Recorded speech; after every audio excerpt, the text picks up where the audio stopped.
Voltamos a apresentar Revista Justiça. O Revista Justiça está de volta aqui pela Rádio Justiça em 104,7 FM. 8 horas e 31 minutos. Revista Justiça. Debate. Hoje é o Dia Nacional da Democracia. E no debate vamos trazer a discussão sobre os avanços da nossa sociedade, a própria organização enquanto nação democrática e uma análise dos últimos anos da nossa Constituição. Além disso, iremos falar sobre as principais nações democráticas e nossas leis que asseguram esse sistema. Quem está no estúdio conosco é a advogada doutora Alana Bírio Diniz. Um bom dia, muito obrigado pela presença e a participação. Bom dia, obrigada a todas e todos que estão ouvindo. Eu que agradeço pela oportunidade de estar aqui, muito mais como ouvinte nesse debate, né, devido aos outros convidados, do que propriamente como participante. Outro convidado também, um advogado e professor de Direito Público, doutor Antônio Rodrigo Machado. Um bom dia, seja bem-vindo, obrigado.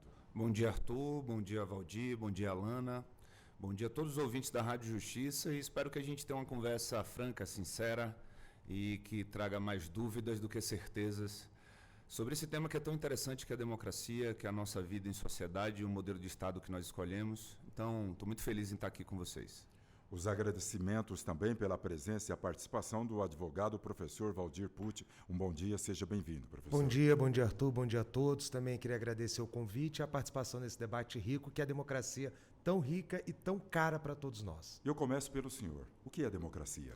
Nossa, mas você começou com a pergunta talvez mais difícil que a gente pode definir. Eu sempre, quando falo do que é democracia, eu sempre começo tentando explicar para meus alunos o que não é a democracia, porque eu acho que quando a gente entende o que não é democracia, fica mais fácil de chegarmos a essa democracia. E a primeira coisa, ainda mais pelos tempos atuais que eu gosto de falar quando falo que não é democracia não é sinônimo de eleição.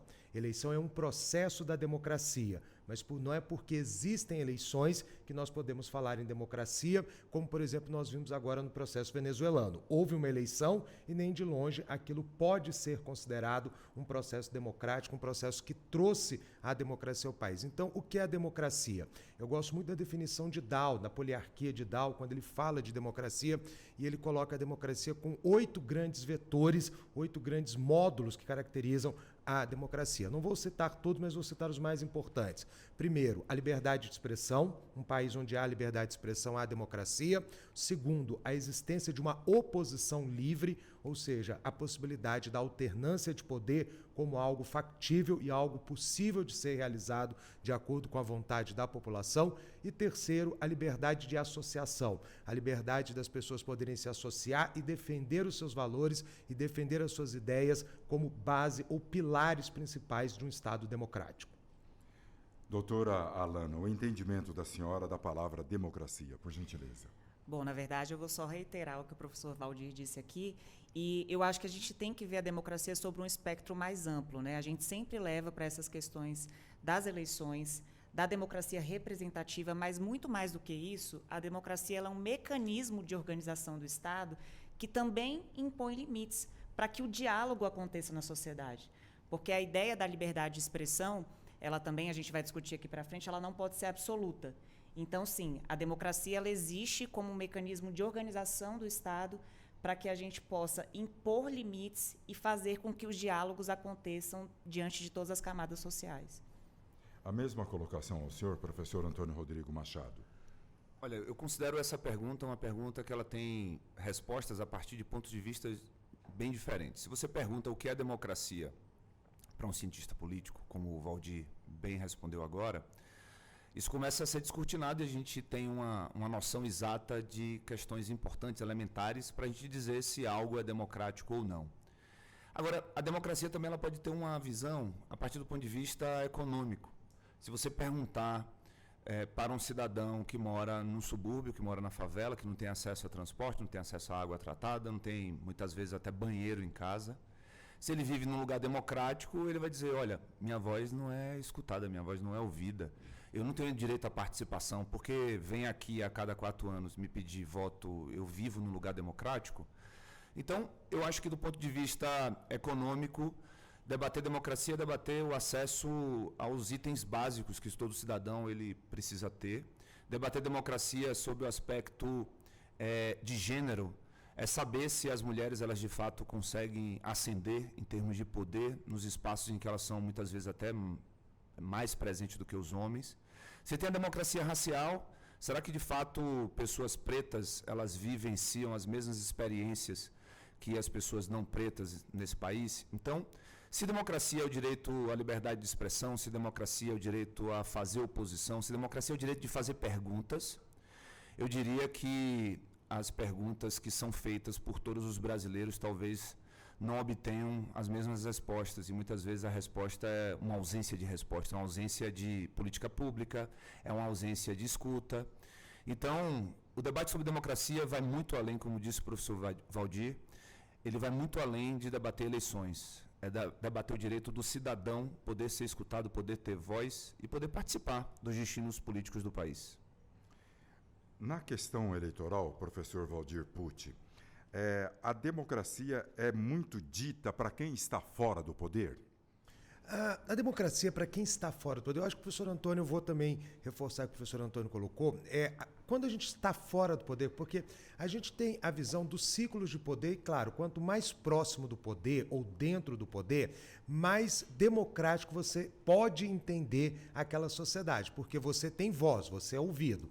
Para quem está fora do poder, a grande dificuldade é criar justamente os canais de comunicação para se fazer ouvir. Então, concordo com a ideia de quando a gente fala que liberdade e democracia está associada à liberdade de associação, até que ponto eu consigo me associar e até que ponto essa minha associação ela se faz ouvir. A gente fala muito de descentralização do poder como uma ideia da poliarquia. Eu vou voltar aqui nesse conceito poliárquico que mostrou muito dessa ideia, principalmente na segunda metade do século XX. Então, a ideia de que a descentralização do poder ela se faz importante, mas a grande dificuldade das democracias é criar canais de comunicação para quem está fora do poder possa ser ouvido. Vamos pegar um exemplo, estão falando de direito eleitoral no Brasil. Nós temos os 3 institutos, vamos botar os 2 assim, mas na verdade, plebiscito e referendo. A gente praticamente não usa no Brasil. A gente praticamente não ouve a população brasileira sobre as leis, sobre aquilo que a gente gostaria que fosse discutido dentro do Congresso Nacional. Se a gente pegar os grandes plebiscitos ou referendos no Brasil nos últimos 50, 60 anos, nós vamos lembrar de 63, presidencialismo ou parlamentarismo, nós vamos lembrar de 93, de novo presidencialismo, parlamentarismo, república ou monarquia, e vamos lembrar 2003, desarmamento. Ou seja, em 50, 60 anos nós convidamos a população a discutir durante 3 vezes. Nessa eleição, estava se discutindo, não que isso não seja importante, mas em BH, por exemplo, foi se discutir qual a bandeira de BH. Será que esse é o grande problema de BH, que a população deveria ser convidada a discutir? Será que BH não tem outros problemas em que a população poderia ser ouvida? Então, o canal de comunicação e a forma de fazer esse canal acontecer talvez seja um dos grandes desafios da democracia para que quem está fora do poder não fale ao vento, não fale ao vácuo, e aí sinta que a democracia não funciona e comece a ver a democracia de forma negativa. Doutora Alana, no caso da Venezuela, há políticos brasileiros que falam que lá existe a democracia, e que avaliação a senhora faz? Como o professor Valdir Pucci falou logo no primeiro minuto da explicação dele. Bom, é bastante complexo falar de outro país, sobretudo por não estar vivenciando a realidade de lá, né? Mas, só trazendo um pouco o que o professor Valdir já disse, né? Quando a gente fala de democracia, até do ponto de vista etimológico, a gente pensa no poder pelo povo. Mas a gente tem que lembrar que, historicamente, mesmo antes do século XIX, mesmo antes do Iluminismo, a gente tinha uma dificuldade dessa distribuição do poder pelo povo porque as populações foram aumentando. E aí foram criando essas ideias de representatividade dentro da democracia. O grande ponto que a gente tem que ver, eu acho que não só em países como a Venezuela, mas inclusive no Brasil, é um pouco do que o professor Antônio Rodrigo falou no início sobre o quão representado o povo se sente. Então, a gente traz conceitos que são um pouco mais amplos, como o conceito de cidadania. Eu tenho uma frase que é atribuída a Milor Fernandes, salvo engano, que diz que cidadão, num país onde não há sombra de cidadania, é apenas cidade grande. E é essa questão que é extremamente complexa que a gente tem que avaliar. Não só do ponto de vista, e aqui eu estou me colocando como um estrangeiro, avaliando questões referentes a um país, da verdadeira representatividade do povo, como até internamente. Será que esse método que está sendo utilizado de democracia representativa, essa questão da votação acontecer é suficiente para que esses canais de comunicação que o professor Valdir trouxe sejam de fato alcançados na sociedade? Então, é uma questão extremamente complexa e é uma questão que tem que ser avaliada não só historicamente, mas como atualmente, o que está acontecendo agora. E eu acho que esse aspecto da cidadania, ele é o que tem que ser desenvolvido para que essa representatividade democrática de fato aconteça. E aí sim a gente possa evoluir para outras questões, porque eu acho que discutir-se aqui se é uma democracia ou não é algo que não cabe mesmo a quem não está vivendo a realidade do país. Porque aí, como o professor Antônio Rodrigo deu até o exemplo, talvez o mesmo cidadão que esteja lá numa situação de marginalização aqui no Brasil também não se sinta vivendo numa democracia, apesar de ter o direito ao voto plenamente reconhecido e poder fazê-lo a cada 2 anos. Né? Professor Antônio Rodrigo, desde a redemocratização, depois da Constituição de 88, o Brasil sofreu alguma ameaça da democracia? Nós vivenciamos ameaça à democracia, acho que todo mundo moderno, a partir desse novo cenário das redes sociais, daquilo que é comumente chamado de pós-verdade, né?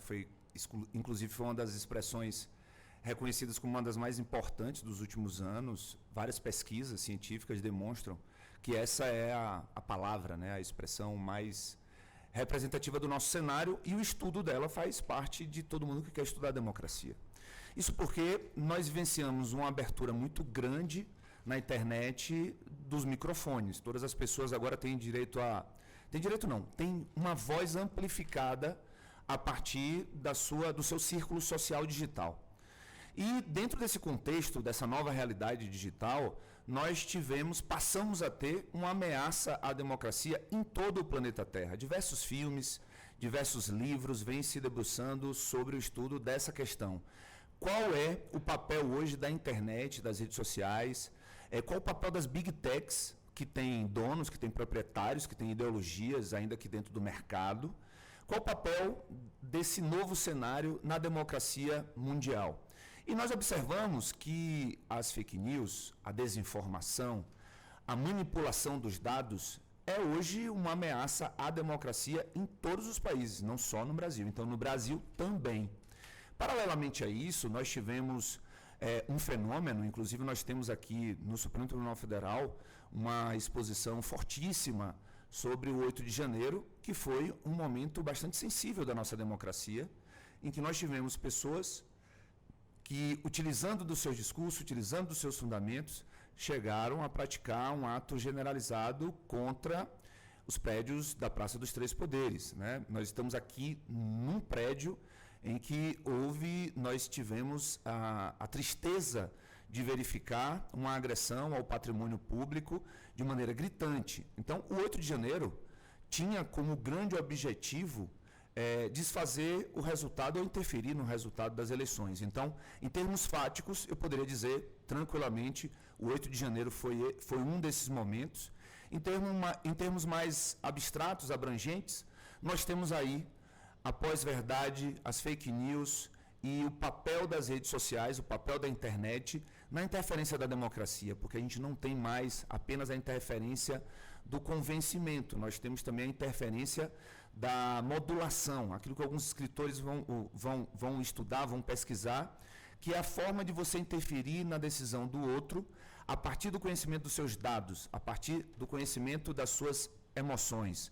E aí você interfere para que o outro faça escolhas que nem ele mesmo imaginava que estaria fazendo. Então, esse papel da modulação, que é até mais grave do ponto de vista psicológico do que a manipulação, é um grande desafio à democracia mundial, não apenas do Brasil.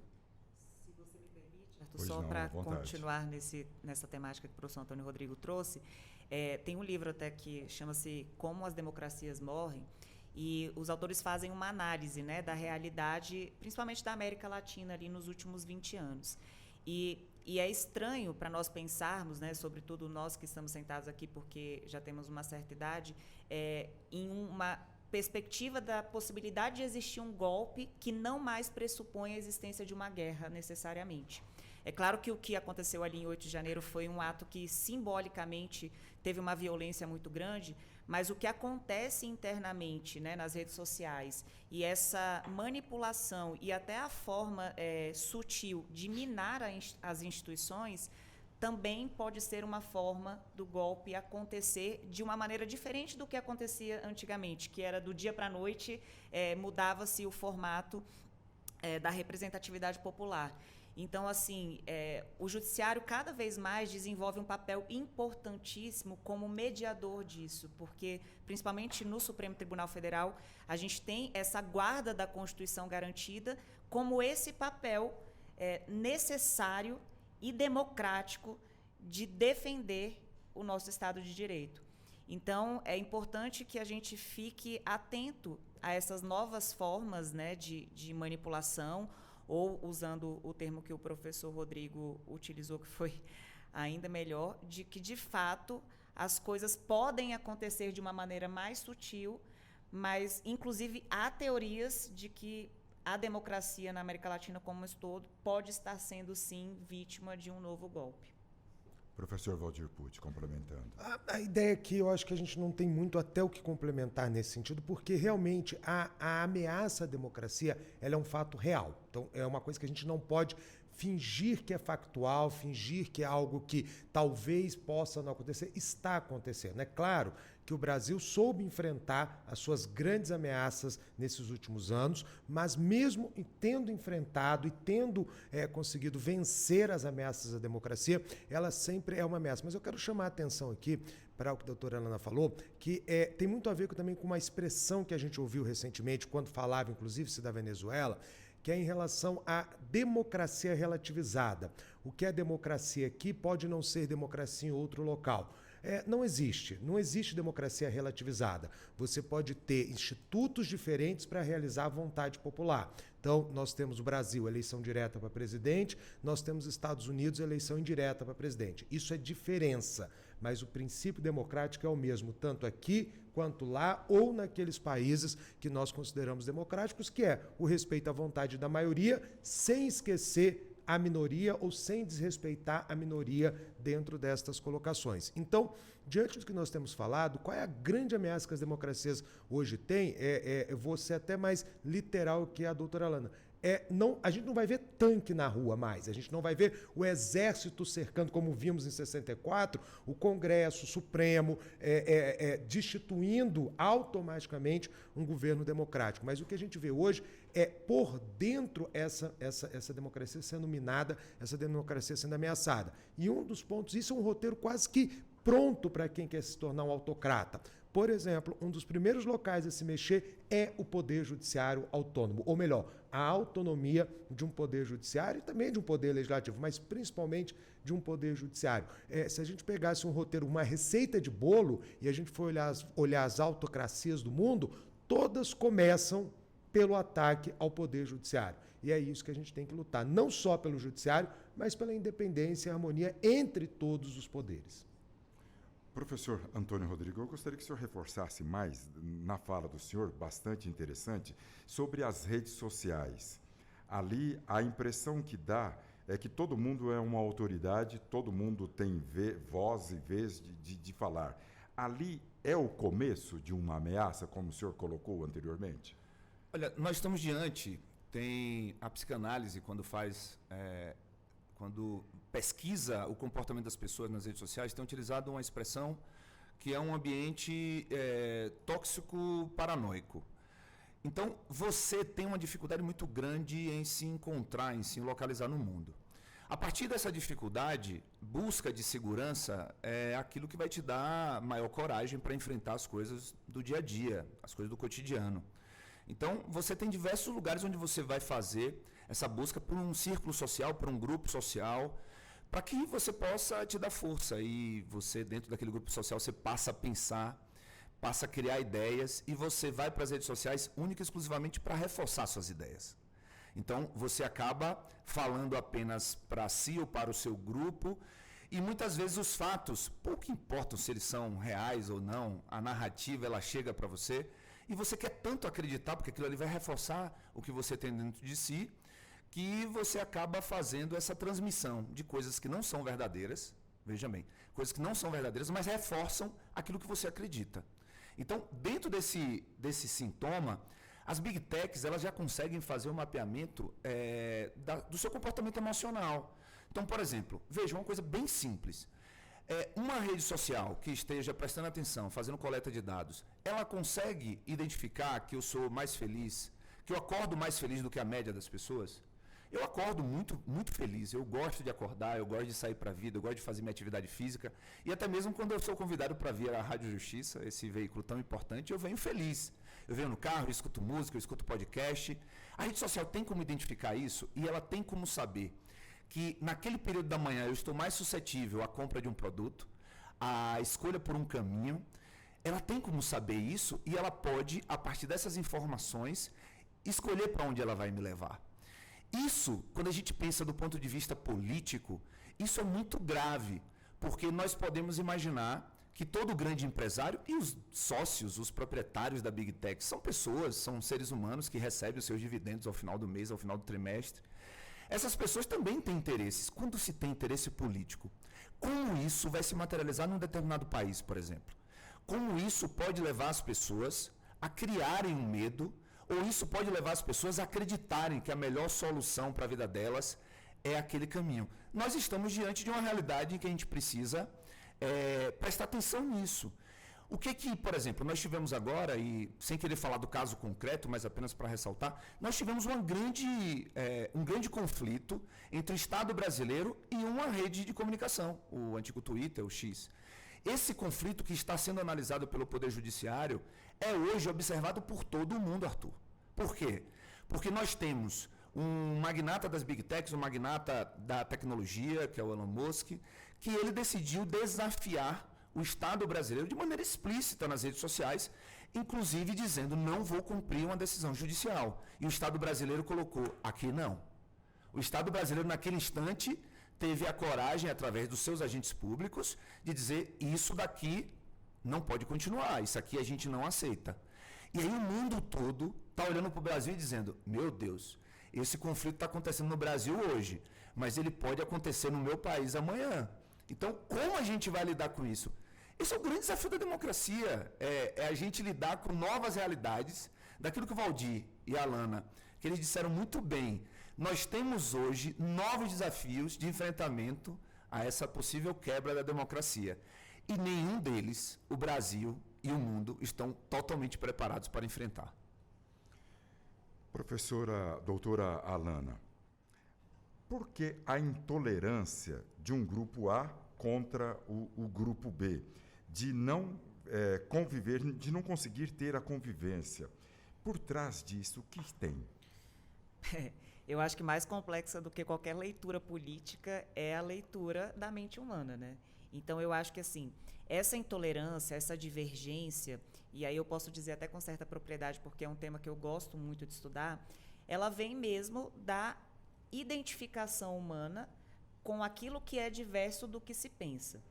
A grande problemática que a gente vivencia hoje, diferente de pouco tempo atrás, diferente de 10 anos atrás, é justamente porque as redes sociais estão dando oportunidades para as pessoas falarem e, além disso, elas criam algoritmos onde as pessoas passam a viver em realidades distópicas e que acreditam que aquilo que chega até elas é o que acontece no mundo. Então, é interessante, até sob essa perspectiva do que o professor Antônio Rodrigo disse, que nós temos os dois lados da moeda. Porque, ao mesmo tempo que isso pode ser a grande problemática para que aconteça um golpe, né, contra o Estado Democrático de Direito, também pode ser o mecanismo que vai nos ajudar a ter essa representatividade para fazer esses canais de comunicação que, desde a Grécia Antiga, não se consegue alcançar. Então, assim, viveremos sempre em realidades onde as pessoas vão divergir e onde grupos que divergem se confrontam. Por isso que eu trouxe no início, muito mais do que um modelo político, a democracia ela é um modelo organizacional. Porque qual que é o papel dela e o que o judiciário, inclusive, tem desenvolvido muito bem no Brasil? É justamente conseguir fazer com que segmentos diferentes da sociedade, com que ideias diversas convivam. Então, muitas pessoas que vivem numa realidade distópica veem uma decisão como essa, por exemplo, que o professor Antônio Rodrigues citou, e dizem que estamos vivendo num país não democrático porque não há liberdade de expressão. Sendo que nós sabemos que a liberdade de expressão, assim como todos os direitos constitucionalmente garantidos, ela não pode ser absoluta. Porque imagina se eu vou usar um exemplo aqui absurdo, se eu sou a favor do cometimento de mortes. Então, eu posso defender o meu direito de matar todas as pessoas que estão na rua? Isso confronta uma outra liberdade, que é a liberdade de vida que as pessoas têm. Então, quando o judiciário faz esse papel e enfrenta isso de maneira contundente e corajosa, esse é o verdadeiro papel da democracia, que é a tentativa da estabilização para que esses dois universos que são diferentes conversem. Então, vivemos num mundo complicado porque as coisas, sobretudo, acho que da pandemia para cá, avançaram em uma perspectiva que ninguém esperava. Mas essa é a realidade que está posta. Agora, talvez alguns países que de fora olhem a nossa democracia, que, diga-se de passagem, é uma democracia em construção. Né? Nós temos de 1988 para cá o estabelecimento do Estado Democrático de Direito, então é muito recente, mas que tem enfrentado essa realidade, ao meu ver, com muito mais coragem e eficiência do que países como, por exemplo, os Estados Unidos, em que, em algumas eleições, já comprovadamente, as fake news conseguiram reverter o jogo. Então, vivemos num sistema complexo, mas eu ainda acredito muito que o Poder Judiciário brasileiro tem agido de uma forma muito correta ao enfrentar essas questões. Muito bem, nós estamos debatendo aqui sobre o Dia Nacional da Democracia. Os nossos convidados são a advogada a doutora Alana Abílio Diniz, o advogado e professor de Direito Público Antônio Rodrigo Machado e o advogado professor Valdir Pucci. Eu volto com o senhor depois do intervalo e daqui a pouco a gente retoma esta discussão aqui. Vamos ao intervalo e daqui a pouco os professores retornarão discutindo esse tema bastante importante, levando informação para o nosso ouvinte. São 8 horas e 58 minutos.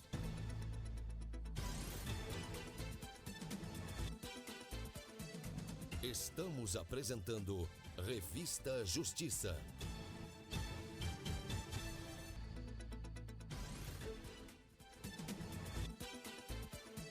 Voltamos a apresentar Revista Justiça. Estamos de volta com o debate no Revista Justiça sobre o Dia Nacional da Democracia. 9 horas e 4 minutos. Revista Justiça. Debate. E o debate, reitero, é sobre o Dia Nacional da Democracia e os nossos convidados são a advogada doutora Alana Abílio Diniz, o advogado professor de Direito Público Antônio Rodrigo Machado e o advogado cientista político doutor Valdir Pucci, com quem eu retomo aqui. Esta questão da democracia vem desde a Grécia, como a doutora Alana falou, no ano de 510 a.C., né, por Clístenes. Então, não é nada novo, então, professor Valdir Pucci? Você sabe que é muito engraçado quando você pega os textos clássicos dos debates gregos sobre democracia e a discussão da organização do Estado, e se você fechar o olho e esquecer que você está lendo um clássico grego e esquecer que naquela época não existiam redes sociais, não existiam a tecnologia que nós temos hoje, a discussão é a mesma. A discussão porque ela envolve homens e a sua relação com as leis e com a liberdade de outros homens. Então, se a gente pegar e olhar o cerne da grande questão, ela sempre vai estar presente. Eu vou fazer até uma complementação, uma pergunta até que você fez antes, a doutora Alana, sobre a questão do consenso da democracia. Por que não se escuta mais o outro dentro do processo democrático, tendo como base justamente essa história da democracia? Na verdade, a democracia ela nasce com Péricles, na ideia da busca do consenso entre homens de opiniões diferentes. Então, a democracia clássica, se a gente for chamar assim, que eu estou falando de uma democracia direta, onde não tenho representantes eleitos, eu, no meio da ágora, né? O que é a ágora? O espaço público, eu me reúno com os meus iguais, então, na condição de iguais, e debato. E o debate é o saber ouvir, o saber escutar e também o saber ceder. Então, isso é um princípio básico da democracia. Tanto que a oratória, tanto que o discurso, eles se desenvolvem a partir da ideia democrática. Por quê? Porque eu tenho que convencer vocês, por exemplo, que estão aqui nessa mesa, nesse estúdio comigo, que a minha opinião é a que tem que ser adotada pelo conjunto da sociedade. Talvez a sua seja diferente e a gente vai tentar chegar no meio termo, no consenso. E se eu fizer essa construção e for um pouco bem mais para frente, se eu for em Rousseau e a vontade geral do Rousseau, é a busca de um consenso dentro da sociedade. Então, democracia é consenso e a gente discute há 2.500 anos como chegar a esse consenso e como fazer com que os homens sejam ouvidos e a gente entenda que eu tenho que também ceder. Hoje, o que nós temos? Aí vou complementar com a resposta do doutor Antônio. Eu vou usar um termo que ele não usou, mas que também é bem usual, a bolha. Então, quando eu só reforço o meu ponto de vista, só digo que o meu ponto de vista é o certo, que o outro está errado, o que é pior, eu começo a ver o outro como o inimigo, eu não consigo mais ouvir o outro. Então, por isso que a democracia ela tem essa dificuldade, quando eu não consigo ver e ouvir mais o outro, ou ver o outro como alguém que está na busca de um mesmo caminho. É o que eu falo. Nós estamos em 4 aqui pessoas conversando, cada um de nós pode ter uma ideologia. Mas se eu perguntar para todos nós aqui, como você quer que o Brasil esteja daqui 100 anos, todos nós vamos falar da mesma forma. Queremos um país mais justo, um país melhor, um país com qualidade de vida para toda a população. Pode ser que o meu caminho não seja o seu, não seja do doutor Alano, não seja do doutor Antônio. Cada um tem a sua visão. E a gente tem que buscar agregar esses valores para formar o consenso democrático. E é aí que está a grande dificuldade. E é por isso que as pessoas desaprenderam a ouvir o outro, porque vem o outro como inimigo. E a democracia clássica sempre colocou: a democracia é a conversa e a busca pelo consenso. Até aproveitando aqui que o professor citou Rousseau, né, tem um livro, na verdade é um artigo da professora Carina Vanderlei, e que ela faz uma leitura sobre o que Rousseau pensaria sobre a democracia. E ela faz uma descrição que eu acho incrível, que ela diz que a democracia seria um sistema perfeito demais para ser executado por homens. Se deuses pudessem escolher um sistema, certamente ele seria democrático. Então é mais ou menos essa ideia, porque a gente até fala, né, salvo engano, Platão também trouxe essa questão de privilegiar aquele que tem a capacidade da oratória e do discurso, justamente pelo que o professor falou. Muitas vezes é mais sobre o convencimento à maioria do que necessariamente a imposição, a decisão da maioria. Uhum. Professor Antônio Rodrigo, e a relação de quem está no poder com a sociedade e os adversários políticos no Congresso? Como se dá essa relação? Porque a crítica não é aceitada, não é aceitável por parte de determinadas pessoas que estão no poder. Gostaria de ouvir o senhor. Eu acho que a crítica ela não vai ser aceita por ninguém. Eu tenho o instinto de sobrevivência em que eu e todas as pessoas, nós queremos, a gente quer ser feliz, a gente quer ter razão, a gente quer estar certo. Então, a democracia, ela é o direito de incomodar. A democracia, ela tem, intrinsecamente, o conflito como elemento essencial para que ela, de fato, exista. Se a gente for pegar nas relações pessoais, você muitas vezes vai observar aquele casal em que existe uma paz, que é uma paz falsa, uma paz artificial, porque alguém se sobrepõe a um outro alguém, porque alguém não tem voz. Então, o conflito, ele está no centro daquilo que nós vamos observar como sendo algo democrático, o direito de criticar, o direito de fazer perguntas, o direito de falar mal. Veja bem, Liberdade de expressão é também o direito de falar mal. É o direito de você dizer eu não concordo. Só que a gente quer ser aceito, pô. A gente quer acordar e quer receber elogio das pessoas. Então, isso é da natureza humana.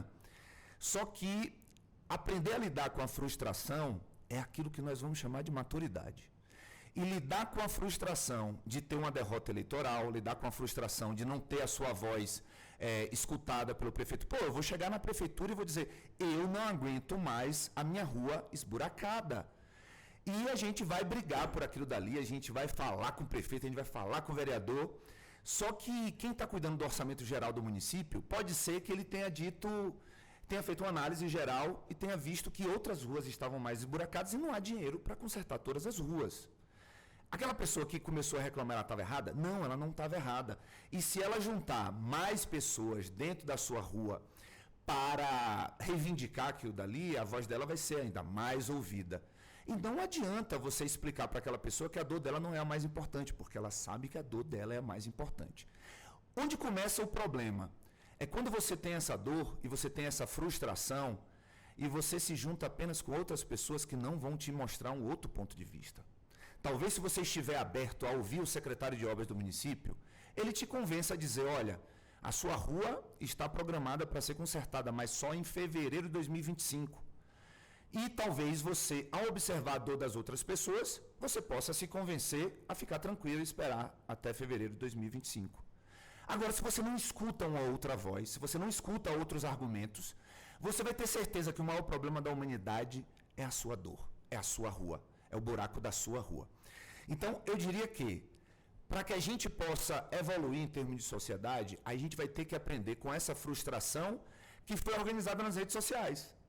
Então, se eu tenho um algoritmo que ele só vai me indicar pessoas que pensam como eu vou estar mais feliz, eu vou estar mais seguro e pode ser que eu esteja muito mais errado. Então, dentro dessa complexidade, desse processo de falar apenas para os meus e olhar apenas os meus problemas, nós temos cada vez uma sociedade mais segmentada. E pare para pensar, essa sociedade tão segmentada assim, sem a capacidade de escuta do outro, vai conseguir chegar a algum ambiente que seja uniformemente organizado ou que a gente tenha consensos mínimos? Você falou sobre o poder legislativo e o poder executivo, o poder judiciário, os três poderes. A nossa Constituição vai dizer que são blocos orgânicos, são poderes que são independentes e harmônicos. Conversando com um grande amigo, o professor Aires Brito, ex-ministro do Supremo, ele fala, olha, primeiro vem a independência, depois é que vem a harmonia. Então, os atritos entre os poderes é um dos grandes sinais de que a democracia ela está vivenciando algo real. Então, ter conflito não necessariamente é algo ruim. Ter conflito é sinal de que as pessoas podem expor as suas divergências. Então, muitas vezes o Supremo vai barrar um ato do Poder Executivo, o Poder Executivo não vai fazer aquilo que o Poder Legislativo tem interesse, o Poder Legislativo vai criticar e vai tentar transformar questões do Poder Judiciário. Então, esse conflito entre os poderes faz parte da nossa democracia e é uma vontade da nossa Constituição. Automaticamente, nós não vamos nos sentir representados totalmente pelo Poder Legislativo e pelo Poder Executivo, e até mesmo pelo Poder Judiciário. Então, cabe aos cidadãos observar qual é o ponto de divergência em relação ao Estado que pode fazer bem para a evolução da democracia, e o Estado tem que se adequar a isso. Doutora Alana, no bloco, na fala anterior da senhora, a senhora destacou a questão do Poder Legislativo com o Poder Judiciário. O Poder Judiciário tendo que tomar à frente muitas decisões. O porquê? É a falha lá nas casas onde se fazem as leis? E mesmo eles sendo os autores das leis, eles têm que recorrer ao Poder Judiciário? O que existe aí nesse intervalo aí entre os dois poderes? Bom, na verdade, o Poder Judiciário como um todo, e principalmente na nossa sistemática, ele acaba sendo um balizador. Sobretudo o Supremo Tribunal Federal, que ele tem uma função constitucional de guarda da Constituição como um todo. Então, assim, no mundo ideal, que é o mundo que não existe, que jamais vai existir, as questões não chegariam ao Judiciário, porque elas seriam resolvidas nos âmbitos dos próprios poderes. No entanto, o Judiciário ele traz, até pelo aspecto técnico, essa segurança jurídica de que a população pode ter de que o sistema democrático está sendo resguardado. Então, por isso, muitas vezes, ele acaba sendo chamado ali a responder questões que são dúvidas mesmo, né? Até de interpretação da própria Constituição Federal. E tem um aspecto que é interessante, porque quando a gente coloca, do ponto de vista institucional, dessa ideia do Estado Democrático de Direito, tem dois tipos de conduta que elas se assemelham ao que seria uma ideia um tanto quanto monárquica, assim, que é a ideia de deslegitimar o argumento do outro e até mesmo de uma propensão a tentar restringir a liberdade civil por uma opinião divergente. Então, nessa hora, também é necessário que o Poder Judiciário seja esse balizador, para dizer, olha, determinado deputado que tem sua liberdade de expressão garantida e até ampliada, né, sob o aspecto legal, ele se manifestou sobre tal assunto de uma forma que infringiu o direito de uma determinada população. E aí o judiciário vem e diz assim, olha, embora você tenha uma garantia constitucional de que você tem liberdade de expressão e que no âmbito da sua atuação você tem o direito de falar sobre certos assuntos, você também tem que entender que no lugar onde você está, você pode estar incitando a violência para determinada parte da sociedade. Então, o judiciário ele acaba servindo como esse balizador. Eu não acredito que isso seja um defeito do sistema. Eu acredito que o sistema ele tenha sido desenhado para isso, sobretudo quando o Supremo Tribunal assume essa postura, que é a postura que ele deve ter mesmo de guardião da Constituição. Muito mais do que uma casa onde se verifica a interpretação da Constituição em si, ela também garante que a Constituição está sendo assegurada pelos outros poderes. Professor Valdir Pucci, ainda dentro dessa colocação da doutora Alana, a insatisfação de um grupo no Congresso, mesmo de uma lei sendo aprovada, recorre ao Poder Judiciário. É a não aceitação do que é discutido ali? É a não aceitação do debate. A gente estava escutando a doutora Ana falando, eu estava lembrando só daqueles dois conceitos essenciais nessa discussão, que é o ativismo judicial e a politização da justiça, né? Muito se critica a judicialização da política, melhor dizendo, muito se critica o ativismo judicial. Em certa medida, eu acho que a gente tem uma certa razão, sim, de crítica. Eu acho que há alguns atos do Poder Judiciário que se caracterizam, sim, por um ativismo judiciário, mas eu acho que esse não é o principal problema, não é o ativismo judicial diante do cenário constitucional que nós temos. Eu acho que o principal problema é justamente a judicialização da política. Ou seja, eu tenho uma arena de debate natural na democracia, que é o parlamento. A gente coloca muitas vezes e esquece que os representantes da população não é o poder executivo, não é o presidente, não são os governadores. Quem representa a sociedade é o poder legislativo. A essência da democracia é o parlamento, é a discussão, é o debate, é o voto, é o consenso, é o convencimento. E isso ocorre no parlamento. Então a gente tem que entender que, uma vez que há uma derrota no parlamento, não necessariamente essa derrota ela tem que ser levada ao Poder Judiciário. Mas a gente não pode esquecer, o Judiciário não pode se furtar de dizer o direito. Então, se levou ao Judiciário, o Judiciário tem que dizer, realmente, tem que dar uma posição final em relação àquilo. Então, o que eu entendo? A derrota política não deve ser motivo para ir ao Judiciário. O que deveria ser motivo de ir ao Judiciário são as questões constitucionais. Viola-se a Constituição, a lei aprovada pela maioria, sim ou não? Se viola, vamos recorrer, então, ao Poder Judiciário para providências como previsto no texto constitucional. O que a gente vê hoje é qualquer assunto, qualquer derrota, e não só da minoria, de qualquer lado que perca ideologicamente uma disputa no Congresso, corre-se ao Supremo Tribunal Federal. E aí é muito mais fácil atacar quem? O lado perdedor, se o Supremo tomar uma decisão, vai atacar o Supremo Tribunal Federal. E não o próprio Congresso, que não conseguiu ali dentro entender a própria dinâmica da representação e do voto popular. Então, a gente tem que ter, e aí eu acredito que a gente tem que ter realmente uma limitação nesse uso. A gente chegou a ver, por exemplo, eu estava vendo um debate agora, onde entrou-se como uma ação junto ao Supremo para proibir o debate dentro do parlamento. O próprio Supremo já se posicionou sobre isso. Não há como, por exemplo, se proibir o debate de uma lei, de um projeto de lei, de uma PEC. Por mais que a PEC ou o projeto de lei sejam inconstitucionais, o debate ocorre no parlamento. Se o parlamento aprovar, é uma outra questão, mas eu não posso suspender essa discussão. Então, a gente Aí tem que viraria ditadura lá dentro daquela porque aí o Supremo está discutindo. Aí eu vejo uma interferência realmente direta de um poder em outro. A função do poder. Falta de debate lá nas casas. Falta de Câmara debate e nas Senado. Na verdade, não é a falta de debate que acontece. O debate acontece, o que não se aceita é o resultado. Essa é a grande questão. Tá? E aí a gente tem que parar de usar o judiciário como o grande árbitro da minha derrota política. Então eu tenho que acabar ou diminuir com a judicialização da política. A crítica está no ativismo, mas o principal problema é a judicialização da política. Professor Antônio Rodrigo, este ano foi muito quente em São Paulo, com notícias mentirosas, como já na eleição de 2018, e agora com a entrada da inteligência artificial. Complica esse meio de campo? Olha, você toca num ponto, Arthur, que eu considero uma das maiores transformações. Eu considero não, né? As pessoas que estudam a evolução humana partem do pressuposto de que cada época, cada era, nós tivemos transformações do conhecimento. Agora nós vivenciamos com uma transformação que ela é ainda mais relevante, que é o homem criar algo que pode produzir pensamento, que pode pensar, que pode fazer escolhas de maneira independente, em que a força humana não terá mais controle, digamos assim, se esse comando for dado.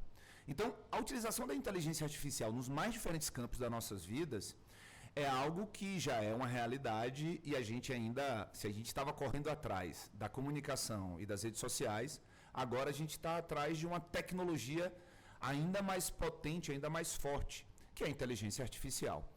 E eu e a Alana, a gente conversava há algum tempo sobre a utilização de instrumentos de inteligência artificial e a ausência de análise crítica. Então, por exemplo, a inteligência artificial ela pode ajudar um advogado, um magistrado, um promotor a redigir uma petição. Vai lá e vai pegar as informações que lhe foram entregues e vai redigir uma petição. A diferença entre a utilização positiva e a utilização negativa é quando você delega a inteligência artificial a produção e o resultado. Você não faz uma análise crítica. E aí, a partir dessa delegação, você tem um produto que muitas vezes é danoso, tá? Defeituoso. A gente já viu petições jurídicas em processos, professor Valdir, em que a pessoa tinha criado, a inteligência artificial tinha criado artigo, tinha criado decisões, tinha criado súmulas, tudo aquilo não existia. E o advogado ou a advogada, nesse caso, colocou isso no processo sem fazer essa análise crítica. Então, a inteligência artificial, enquanto realidade, pode ser um instrumento muito positivo. Agora, a potência, a capacidade de produção de força da inteligência artificial, também no aspecto negativo, é incrível, é algo muito grande. É um cenário tão gritante, mas tão gritante, que nós vamos cada vez mais duvidar se aquilo que nós estamos enxergando é realidade ou é ficção. E isso, no ponto de vista eleitoral, pode trazer consequências muito grandiosas. Por exemplo, vou colocar aqui uma questão totalmente fictícia de um belo dia, numa eleição, num determinado município, as pessoas acordam com um vídeo em que um dos candidatos está cometendo um assassinato. Ele está matando alguém, o vídeo mostra isso com todos os detalhes, e as pessoas são bombardeadas nas redes sociais com aquela informação, com aquele vídeo.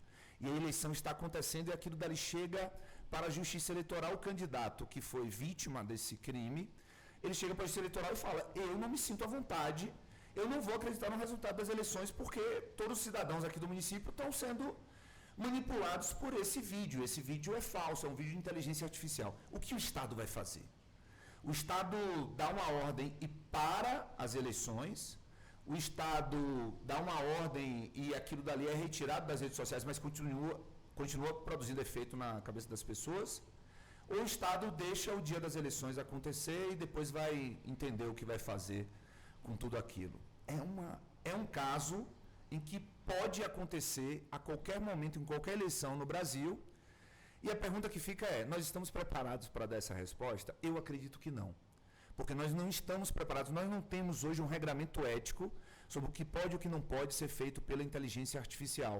Nós não sabemos aquilo que o Estado vai definir como sendo suas regras. Isso está sendo bem discutido dentro do Poder Legislativo, mas há um ponto extremamente sensível de discussão da democracia, que é, para além das discussões, do debate, das redes sociais, é agora a utilização da inteligência artificial e a sua interferência no processo de escolha de dirigentes, de representantes. Então, nós estamos aí diante de um cenário ainda mais assustador. Eu sou até otimista, tá, Arthur? Assim, eu sou otimista com a natureza humana, acho que nós estamos caminhando para coisas melhores, ainda que passando por percalços, mas se existe um cenário tenebroso, é quando a gente mistura essas duas expressões, inteligência artificial e democracia, principalmente eleições dentro da democracia. Doutora Alana. Esse assunto é complexo e, na verdade, não é novo, apesar de, nos últimos anos, ter tomado uma dimensão gigantesca, né? Eu me lembro que há uns 8 ou 9 anos eu estava no México num debate de ciência política e já falava-se de inteligência artificial e análise do uso de inteligência artificial em alguns países. Um deles era a China, que tinha já um critério de proibição, né, de certa parte da população de utilização das redes sociais. E o outro caso era um caso dos Estados Unidos, onde a justiça americana já estava utilizando a inteligência artificial para replicação de decisões judiciais. E o que acontece? A inteligência artificial, como o Antônio Rodrigo bem falou, ela é criada a partir de um algoritmo que a própria pessoa que utiliza desenvolve. Então, o que eles fizeram? Eles fizeram um teste numa determinada vara nos Estados Unidos, é claro que as nomenclaturas lá são diferentes, e utilizaram a inteligência artificial para aplicar as mesmas lógicas das decisões que aquele determinado juiz aplicava em outras decisões. E aí viram que, num critério de 6 meses, existia um aumento significativo de punição de negros e pobres dentro daquele ambiente. Por quê? Porque, como a inteligência artificial ela faz a captação do algoritmo, ela faz a análise de tudo que está sendo levado em conta. Como, em determinado período, a maioria da população que estava sendo acusada de crime eram negros e pessoas de baixa renda, aquilo era replicado como se fosse necessariamente para que essas pessoas fossem mais condenadas. Então, assim, é muito perigoso, mas também é inevitável. O uso da inteligência artificial já é uma realidade, eu acho que cada vez mais é uma realidade, e cabe à nossa geração agora responder perguntas que ainda estão sendo feitas, né, professor Valdir? A gente não vai ter como lutar contra a inteligência artificial. Agora, uma coisa me preocupa, que é o seguinte: a sociedade sempre está à frente do direito, né? Então, se a gente parar para pensar, o direito, até para uma segurança jurídica, ele não muda a cada momento, a cada mudança social, uma mudança do direito. Então, o grande risco que eu vejo é a gente sempre estar atrás da tecnologia. Ou seja, a tecnologia de 2 anos atrás de inteligência artificial não é a mesma que aconteceu nessa eleição. E olha que eu acho que nessa eleição, inclusive, foi muito pouco utilizada. Eu acho que a legislação eleitoral conseguiu segurar. Mas a gente não sabe como é que ela vai estar daqui 2 anos. O caso que o doutor Antônio trouxe está me fazendo refletir até agora. Qual seria a resposta da Justiça Eleitoral num caso realmente plausível de acontecer dentro dessa situação, e cada vez mais real e cada vez mais pertinente. Então, a minha grande preocupação, que eu acho que a gente tem que ter, é essa: como o direito vai acompanhar essa evolução tecnológica que já não consegue hoje e possivelmente no futuro também não conseguirá acompanhar as mudanças que nós temos. A lei eleitoral só pode ser alterada, a lei que altera o processo eleitoral só pode ser alterada 1 ano antes da eleição. 1 ano na tecnologia são 20 anos da lei eleitoral. Uma eternidade. Uma eternidade. Ou seja, eu mudo completamente tudo em 1 ano do que eu posso fazer com a tecnologia na eleição. Professor Valdir, o nosso tempo está se esgotando e a gente vai destinar aqui 5 minutos para cada um para as considerações finais. Eu gostaria que o senhor englobasse tudo que foi dito aqui e algo mais que o senhor queira acrescentar dentro desses 5 minutos para o senhor nas considerações finais. Ok, primeiro eu queria agradecer, agradecer mais uma vez o convite, Arthur, de estar aqui com vocês, sempre debates riquíssimos, então sempre a gente aprende bastante aqui participando do programa. E nesse tema, então, que eu acho um dos temas mais caros, eu realmente tenho um apreço por discutir democracia, ainda mais no momento em que nós vivemos. Nós colocamos aqui a questão da democracia, e eu vou até pegar uma frase que a doutora Nana falou muito rapidamente. Ela usou um termo que nós que somos mais antigos, algo parecido com isso, e na mesma hora me veio a lembrança, claro, como menino ainda, mas me veio a lembrança da redemocratização, da luta da redemocratização. Então me veio a lembrança das diretas já, me veio a lembrança do colégio eleitoral, tanto aquele colégio eleitoral que não aconteceu, na verdade, que aconteceu elegendo o Tancredo para a presidência. Eu até hoje tenho uma certeza clara na minha mente que foi naquele momento que eu decidi fazer política e que eu gostava de política. Um menino ainda, 10 anos de idade, acompanhando, eu acho que era o único de 10 anos de idade, estava na frente da televisão acompanhando o colégio eleitoral. Então, a gente acompanhou, de certa maneira, independente da nossa idade, todo um processo traumático de redemocratização no Brasil.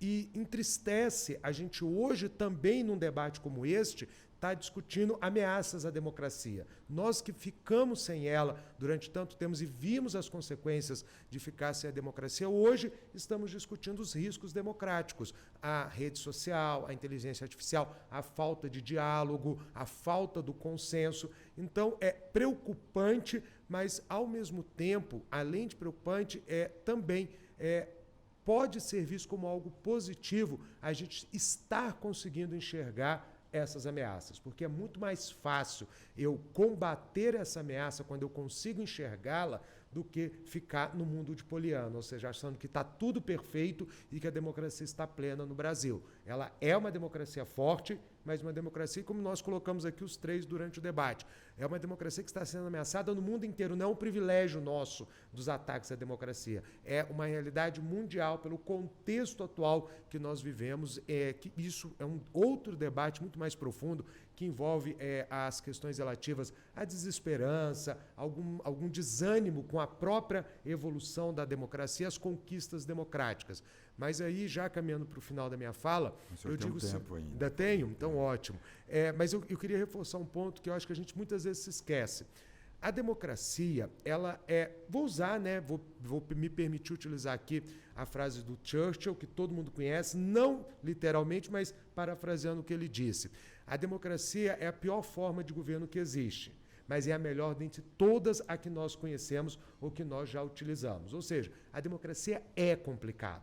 A democracia não me dá respostas imediatas. Autocracias, ditaduras, regimes autoritários conseguem dar respostas imediatas. Identifica-se um problema, assina-se um papel, coloca-se a tropa na rua, coloca-se o exército, coloca-se a polícia, resolve-se temporariamente um problema. Mas não se identifica a raiz deste problema, não busca uma solução viável para este problema. Eu consigo fazer um país crescer 30% ao ano com uma canetada. Não é difícil. Aquilo se sustenta um ano, aquilo se sustenta meio ano, aquilo não se sustenta eternamente, porque não é uma resposta ao problema do desenvolvimento. Mas a democracia, ela vai demorar para te dar uma resposta. Mas a resposta da democracia é uma resposta consolidada. É uma resposta que analisou todos os aspectos, analisou o funcionamento do problema, a origem do problema e buscou a solução. Talvez não a primeira, talvez não a segunda, pode ser apenas a terceira, mas há uma solução. Vamos pegar, por exemplo, o Brasil de 85, 88, redemocratização, Constituição, e o Brasil de 2024. Temos problemas imensos. Se compararmos o Brasil de 88 com o Brasil de hoje, nós tivemos avanços significativos. Tentamos várias vezes acabar com a inflação, vários planos que foram frustrados. Em 94 nós temos o Plano Real, que bebeu nos erros da democracia anterior, das tentativas anteriores. Então a democracia é acerto, é erro, é avanço, é retrocesso, mas é um sistema que consolida a mudança. Demora e consolida. E aí é a pergunta que se faz sempre quando se discute democracia. Quem está disposto a pagar o preço da democracia? Porque a democracia é cara. A democracia é esse retrocesso, é esse avanço consolidado. Nós estamos com tempo para esperar, nós podemos esperar o desenvolver da democracia? Eu acredito que sim. Eu acho que a gente tem que pagar o preço da democracia para poder encontrar o país que nós queremos lá na frente.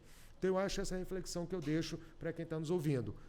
pague o preço da democracia, porque vai valer a pena lá no final uma sociedade mais justa, mais democrática, não a sociedade perfeita que você imagina na cabeça, mas a sociedade possível dentro de um Estado livre. Obrigado. Muito bem. Esta foi a participação do advogado, professor, cientista político, Valdir Pucci. Muito obrigado pela presença e a participação do senhor. Eu que agradeço mais uma vez. Doutora Alana, as considerações finais. Bom, Arthur, confesso que a fala aqui do professor Valdir até me emocionou um pouco, e já que ele citou Churchill, né, tem uma frase que ele diz ali quando ele vai iniciar o seu discurso para a guerra, que é com sangue, suor e lágrimas, é o que eu prometo para vocês. E eu, com essa frase, eu acho que é isso, a democracia ela exige sangue, suor e lágrimas, mas de fato é o melhor modelo. Tem uma coisa que me preocupa um pouco, né, e mesmo sendo jovem, eu nasci no ano da Constituição, em 1988, provavelmente a mais jovem da mesa aqui, mas a coisa que me preocupa é ver que o brasileiro ele tem uma dificuldade de memória muito grande, né, de manter a memória.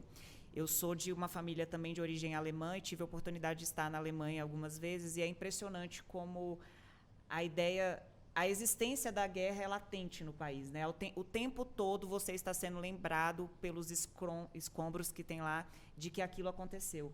E muitas vezes a gente esquece do que aconteceu há 5 anos atrás, há 2 anos atrás, na última eleição. A maioria das pessoas não se lembra em quem votou para deputado, para vereador. E isso deveria ser algo que a população deveria levar mais a sério, né? O dia de hoje, dia 25 de outubro, ele é comemorado no Brasil como o Dia da Democracia, em homenagem à morte de um jornalista, Vladimir Herzog, que morreu em 1975, lutando pela democracia e pela liberdade de expressão contra a ditadura militar.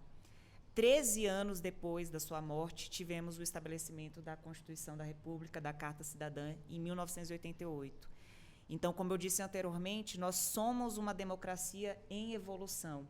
E essa evolução pressupõe avanços e retrocessos, como também disse o professor Valdir. Eu acho que é importante que as pessoas cada vez mais se conscientizem que a democracia não é só o melhor modelo, ele é o modelo que deve ser pregado, sobretudo quando nós falamos da res pública, da coisa pública.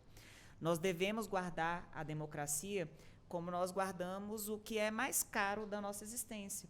Porque ainda que nós a exerçamos hoje de forma representativa, foi nos dado esse direito a muito custo para que nós pudéssemos eleger quem são as pessoas que nos representam. Então, eu acho que o que eu quero deixar aqui como mensagem final é essa conscientização mesmo, de que as pessoas busquem cada vez mais se preocupar em conhecer quem estão votando. Não votem apenas porque a maioria está votando, não vote porque acredita que aquele candidato ou aquela candidata é quem vai ser efetivamente eleito, mas vote porque você acredita que os seus direitos serão efetivamente representados. Lembrando que, num contexto de um país tão grande como é o Brasil, com tantas complexidades, com tantas diferenças sociais e culturais, né? Eu mesmo sou de Rondônia, do norte do país, e vejo uma diferença absurda nesses 20 anos que eu estou em Brasília. Como eu mesma me modifiquei, que nós precisamos ter uma diversidade em todos os lugares que nós estamos. Então, isso funciona para o Congresso Nacional, também para o Poder Judiciário e até na nossa realidade privada, né? Eu tenho a oportunidade de conviver diariamente com o professor Antônio Rodrigo, e essa é uma coisa que eu realmente evolui muito nos últimos anos. Aprender a conviver com essa diversidade e aprender também a, muitas vezes, abrir mão do que é a minha opinião, por reconhecer que a opinião do outro pode ser mais importante para aquele grupo. Então, é um exercício constante, é um exercício complexo, mas, sem dúvida, é o que vai fazer nós evoluirmos como sociedade. Essa é a mensagem que eu queria deixar aqui, Arthur. Tem mais um minuto aí, se quiser complementar. Acho que eu estou satisfeita com essa colocação e agradecer a todos que estão ouvindo nesse horário, principalmente aos participantes aqui da mesa.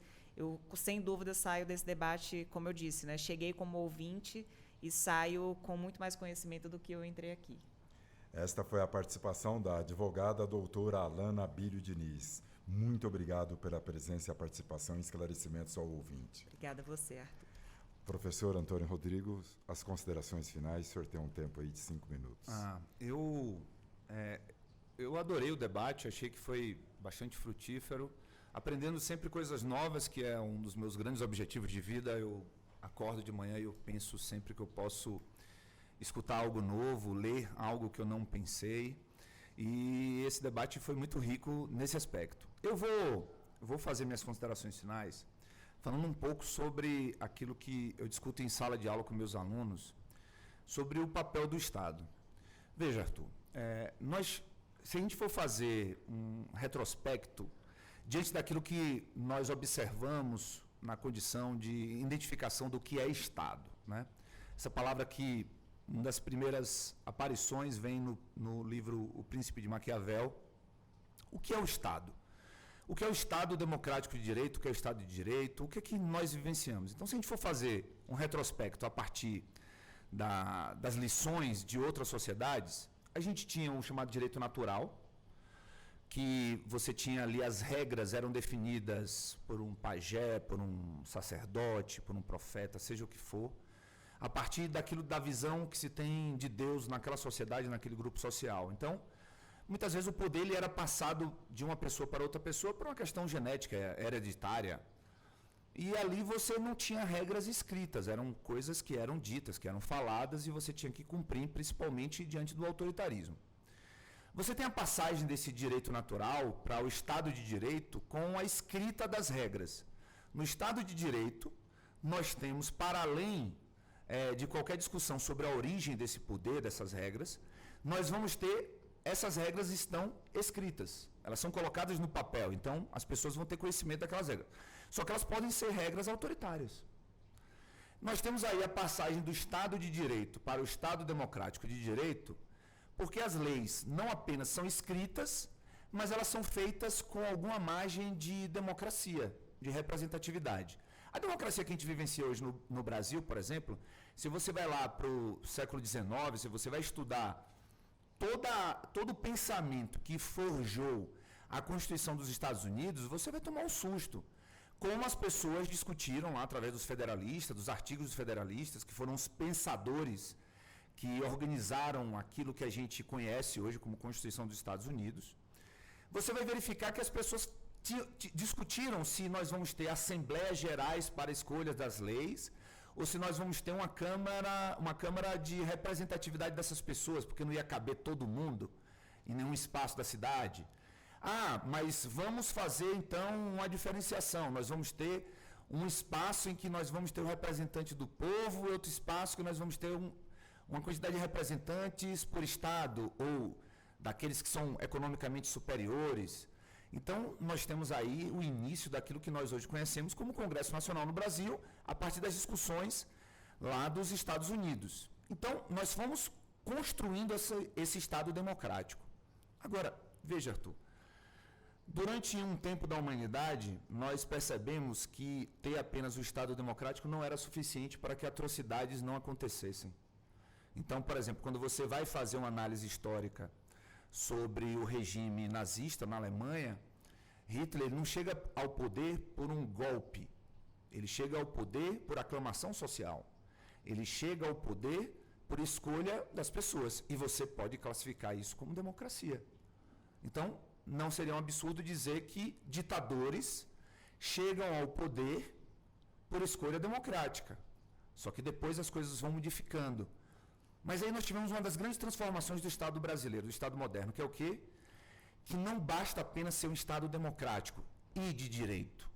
Você precisa ter acordos sobre valores mínimos. Aí entra a Constituição, o Estado constitucional, que é o Estado com democracia, com leis escritas, mas com valores e princípios que não são negociáveis nem por uma maioria conjuntural. Ou seja, aí entra o papel dos direitos fundamentais. O que são os direitos fundamentais que estão na Constituição? É tudo aquilo que não pode ser mudado. É tudo aquilo que nós fizemos um acordo quando nós estabelecemos esse regime constitucional, e mesmo que hoje uma maioria no Congresso Nacional esteja disposta a dizer que homem vale mais do que uma mulher, essa maioria não poderá ganhar uma votação, porque essa votação não poderá acontecer. Então, Nós não estamos num Estado apenas democrático, nós estamos num Estado democrático que respeita os direitos e garantias fundamentais. Então, existem mudanças na Constituição que elas não vão poder acontecer. Existem leis novas que elas não vão poder acontecer. Por quê?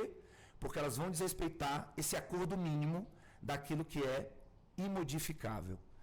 Então, a democracia não é ditadura da maioria. A democracia é a representatividade da democracia, mas com respeito aos direitos mínimos daqueles que são minoria. Então, nós estamos hoje num processo de evolução do conceito dessa democracia para algo superior. Só que, nesse processo de evolução, nós encontramos as big techs, nós encontramos as redes sociais, nós encontramos a capacidade do ser humano de montar as histórias mais terríveis com a falsidade. Nós encontramos a inteligência artificial. E esse encontro da evolução democrática da sociedade brasileira, ele não se dá com tranquilidade, ele se dá com grande tensão. Nós estamos vivendo essa tensão, a democracia está vivenciando essa tensão, e nos cabe fazer perguntas e ter mais dúvidas. Como diria o jogador, que foi jogador do maior time de futebol desse país, o Esporte Clube Bahia, Dadá Maravilha, eu não vim aqui para o debate para trazer a solucionática, eu vim para trazer a problemática. Então, eu termino o nosso debate com essa brincadeira para dizer, nós precisamos perguntar mais e ter menos certeza, mas nos ater aos fatos, aquilo que realmente está explícito para que a gente possa analisar. Muito obrigado. Esta foi a participação do advogado professor de Direito Público, Antônio Rodrigo Machado. Um bom dia ao senhor, grato pela presença e participação. Eu que agradeço, Arthur, e agradecer também ao Valdir, agradecer também à doutora Alana, pessoas que engrandeceram demais esse debate, que me convidou, não sei nem porquê, acho que pela democracia mesmo, porque hoje aqui eu fui um grande aluno, um grande estudante. Muito bem, e a gente encerra o debate de hoje, que falou sobre o Dia Nacional da Democracia. Nós vamos ao intervalo e daqui a pouco você vai acompanhar o giro de informações pelos tribunais superiores aqui em Brasília.